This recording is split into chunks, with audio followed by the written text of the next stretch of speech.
Dia berencana membuat sendiri tongkat pancing untuk menangkap beberapa ikan untuk dimakan.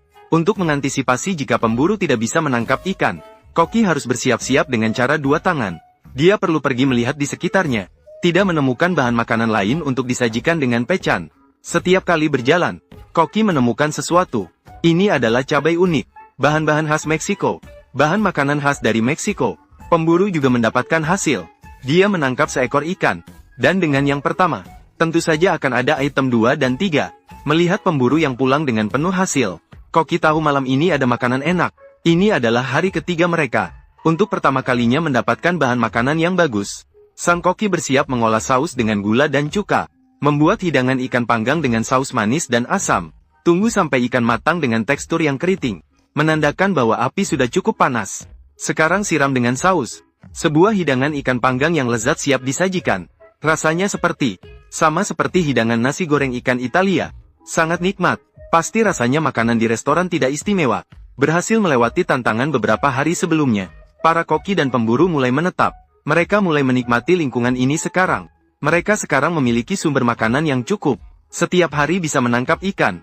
Lalu mencicipi berbagai rasa ikan bakar. Hidup mereka semakin sejahtera. Tapi mereka tidak hanya puas dengan itu. Meskipun ada banyak ikan di sini. Tetapi jika ingin menikmati perjamuan seperti raja di alam liar, mereka harus mencari bahan makanan lain. Pemburu memiliki teknik berburu yang kaya. Saat keluar, pasti membawa jerat hewan.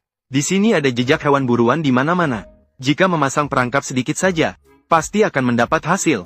Dalam sekejap waktu sudah hari kelima. Mereka terbangun oleh hujan lebat lembah. Mereka tidak ingin lagi makan buah karet dan ikan bakar hari ini. Saat awan hitam berlalu, Koki datang untuk memeriksa perangkap yang dipasang kemarin. Perangkap pertama agak mengecewakan. Tidak ada mangsa yang dipicu. Ketika sampai ke jerat berikutnya, pemburu menemukan sesuatu.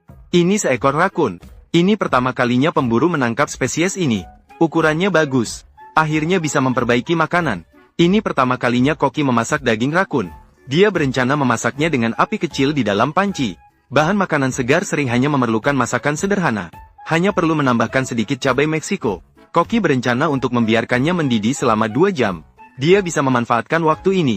Pergi ke sungai untuk mandi dulu. Sepertinya semuanya berjalan ke arah yang baik. Seharusnya akan ada daging rakun liar untuk dimakan malam ini. Tapi malah terjadi kecelakaan. Ketika pemburu kembali, melihat asap keluar dari panci. Segera mengangkatnya. Membuka penutup panci dan melihat. Menemukan semuanya sudah gosong.